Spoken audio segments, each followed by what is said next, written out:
Tapi bohong.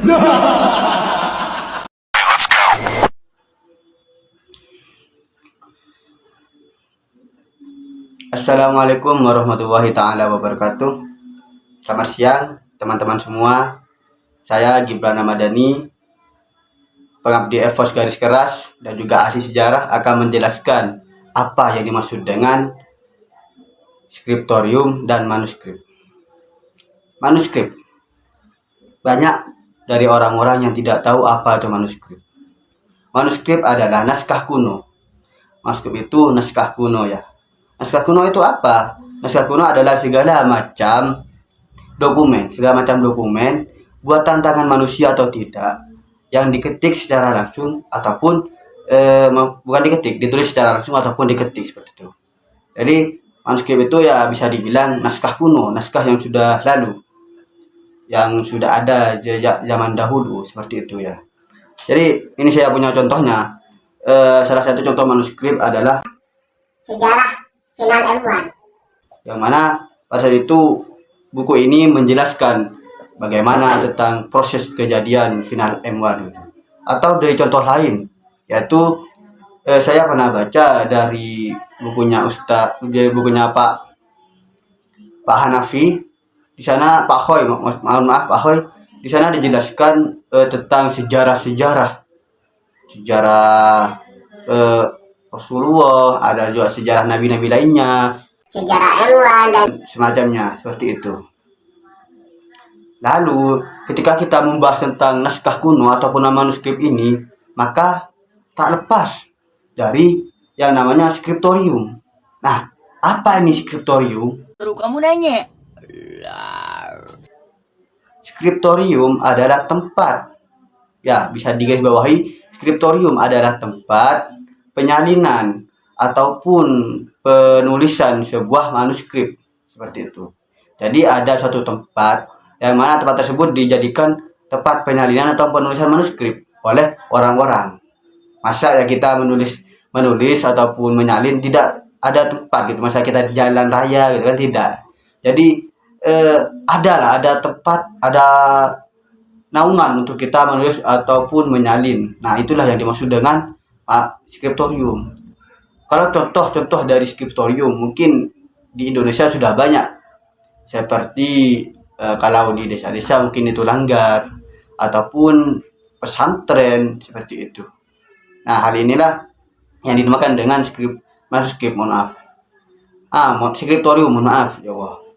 Lalu apakah skriptorium ini mudah untuk diakses? Baru kamu nanya. Tidak semudah itu ya teman-teman. Skriptorium itu agak susah untuk kita akses karena tidak semua orang bisa memasukinya. Yang bener. Misal tidak semua ya. Misal salah contoh skriptorium yang susah untuk diakses yaitu pesantren gitu. Jadi kita harus masuk dulu, kita harus kalau bisa lah itu daftar gitu ya. Meskipun untuk cuma ngecek bisa lah ya dikit-dikit. Tapi untuk lebih lengkapnya kita harus masuk pada pesantren terlebih dahulu, seperti itu.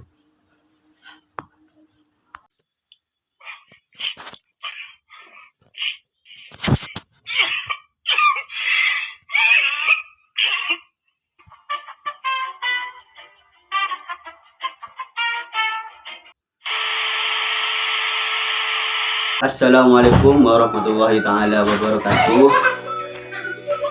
Bertemu lagi dengan saya Gibran Ramadhani, ahli sejarah. Kali ini saya akan memberikan tutorial buat teman-teman semua bagaimana cara mengakses skriptorium online itu ya, biar teman-teman yang tidak bisa mengakses, yang susah gitu cari, mungkin tidak punya ataupun punya, kalian bisa akses manuskrip ini di skriptorium online gitu, seperti itu ya. Tapi sebelum masuk ke pembahasan, alangkah baiknya kalian tuh subscribe video ini, karena subscribe itu gratis ya. Langsung subscribe. Oke, langsung masuk ke tutorialnya. Pertama kalian bisa buka Google. Nah, lewat Google kalian bisa langsung buka Yandex. Macam tak betul je budak ni. buka Yandex ya buat teman-teman diingat-ingat. Itu ketika kalian buka Yandex, kita buka lagi Yandexnya. Nah, kalau sudah masuk seperti ini, kita tulis Hastara ya, Hastara gitu. Nah, nanti muncul di paling atas sendiri itu ada Hastara perpusnas.go.id. Nanti kita bisa pencet itu ya, kita pencet. Ntar agak ngelek gimana gitu ya.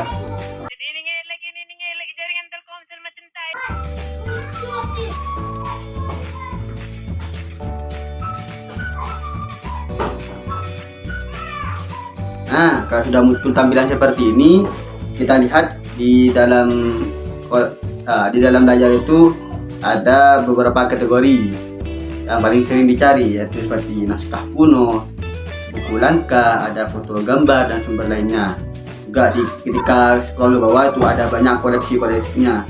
Seperti naskah kuno itu sekarang ada sebanyak 3.892 koleksi ya. Nanti kalian bisa akses di situ.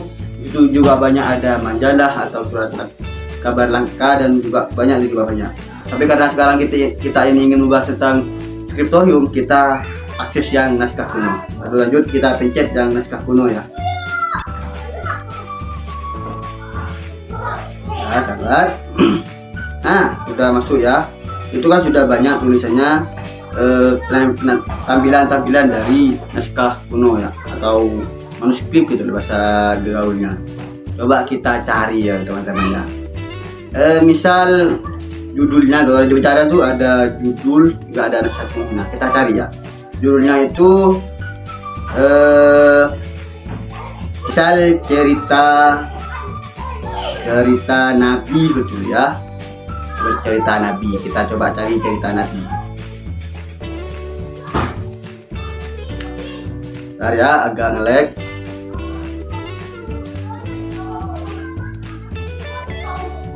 Ayo, sinyal.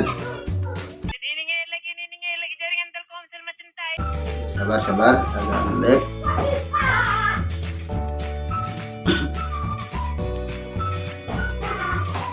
Oh, karena tidak bisa.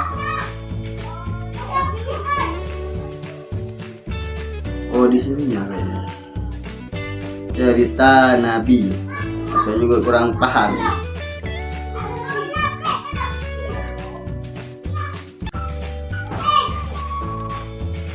Oh, karena tidak bisa, kita lihat yang sudah ada di tampilannya saja, yaitu naskah kuno Alfiah Ibnu Malik.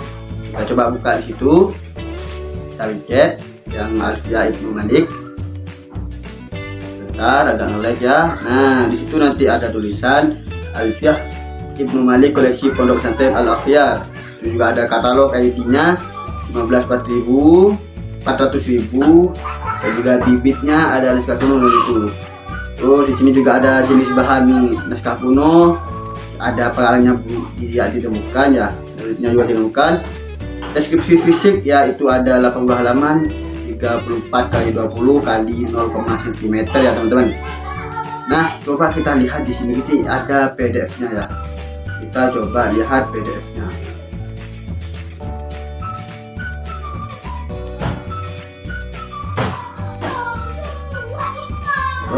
Bentar.